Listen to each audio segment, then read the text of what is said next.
and riches and life and purpose, then nothing we have materially will ever amount to anything that lasts or matters. I saw about a week ago on the news, NBC News was showing what was, they believe, they were calling it the one part of the world that seems absolutely untouched by the recession. And it's the city of Monaco.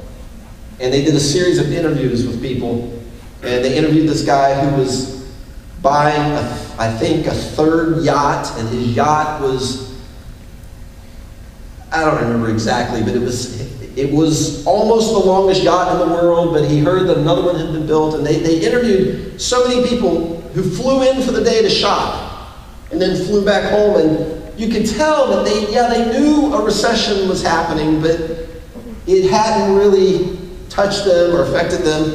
And it was just kind of staggering to see this, that there are people, and we know there are certainly, but who are completely untouched. It's almost as if it's sort of a remote news story that, oh yeah, the globe is in recession right now. See, this message is not criticizing any kind of class or person who has certain types of possessions. I mean, many of us are blessed so beyond what the majority of the world is. Jesus is calling the beginning of the Sermon on the Mount people to recognize what we all have in common: the poverty of spirit, the bankruptcy, the personal bankruptcy of the soul.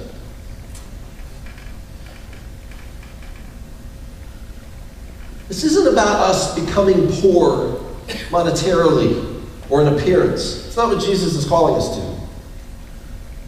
He's persuading us to recognize that we already are poor. It's not about becoming poor. It's about calling us to recognize we already are. Coming to a place, a total understanding of our spiritual and personal emptiness and bankruptcy. See, here's the problem. The problem is we live out our lives. This is our tendency. Our tendency is to live out our lives, and when we recognize there are moments where every one of us recognize this poverty. God allows a moment, and for some of us, we can think of them right now this week. An emptiness, a loneliness, a project at work that failed. Maybe just failure.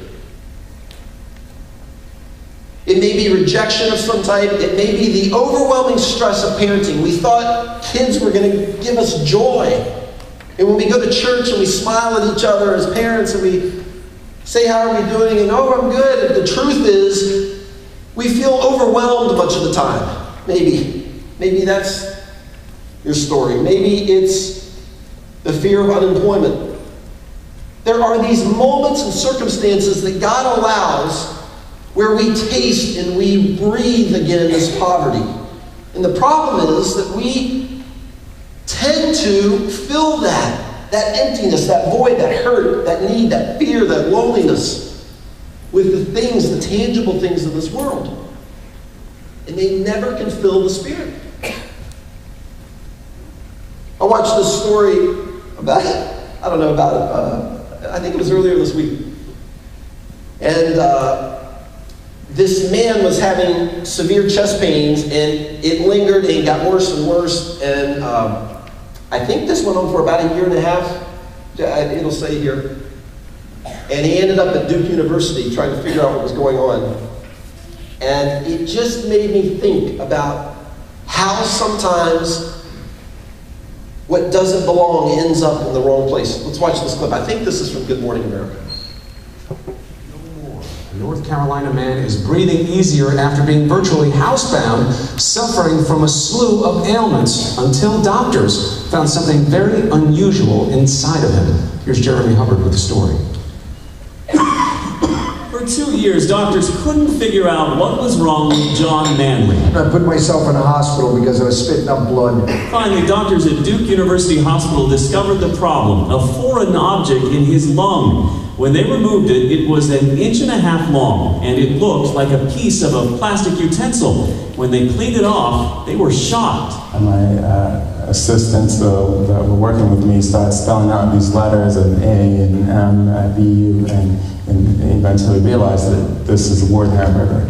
And so this was a surprise to all of us. Turns out John had inhaled a large chunk of a utensil while eating at a Wendy's. John doesn't remember feeling anything, but does have a habit of wolfing down his food. I go in there and I eat quickly and take bigger bites. And, you know, I came from a big family, so you ate fast if you wanted your food. Manley hasn't decided whether to contact Wendy's about it. He is expected to make a full recovery. No, I'm just glad to get it out of me and go back to a normal life. And you can bet that he will chew his food a little more carefully in the future.